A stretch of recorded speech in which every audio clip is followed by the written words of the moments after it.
Hi అండి. ఈరోజు వీడియోలో ఎలుకల్ని ఇంట్లో నుంచి తరిమి కొట్టడానికి ఒక మంచి టిప్‌ని అయితే గనుక చెప్తాను.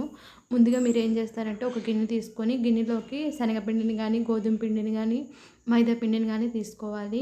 వెనిగర్ ఉంటుంది కదా! వెనిగర్‌ను ఒక 2, 3 స్పూన్ల వరకు పోసుకొని రెండిటిని కూడా బాగా మిక్స్ చేసుకోవాలి. ఈ విధంగా మిక్స్ చేసిన తర్వాత నిమ్మరసాన్ని యాడ్ చేసుకోవాలి. ఒకవేళ మీ దగ్గర వెనిగర్ లేకపోతే స్కిప్ చేసేయొచ్చు. నిమ్మరసాన్ని కూడా యాడ్ చేసేసి ఈ విధంగా బాగా మిక్స్ చేసేయండి. అలాగే నెక్స్ట్ పచ్చిమిర్చిని ఈ విధంగా మిక్సీ వేసుకోవడానికి వీలుగా కట్ చేసుకొని, మిక్సీ వేసుకొని బాగా మెత్తటి పేస్ట్ లాగా తయారు చేసుకోవాలి. ఈ విధంగా పేస్ట్‌లాగా తయారు చేసిన తర్వాత మనం ముందుగా శనగపిండి అవి ఉంది కదా! దాంట్లో కలుపుకొని మొత్తం కూడా కలిసేలాగా కలుపుకున్న తర్వాత ఒక పేపర్ తీసుకొని పేపర్ మొత్తానికి పేస్ట్ రాసేసి ఎలుకలు వచ్చే దగ్గర పెడితే ఎలుకలు ఇంట్లోకి రమ్మన్నా రావు. ఖచ్చితంగా ట్రై చేయండి.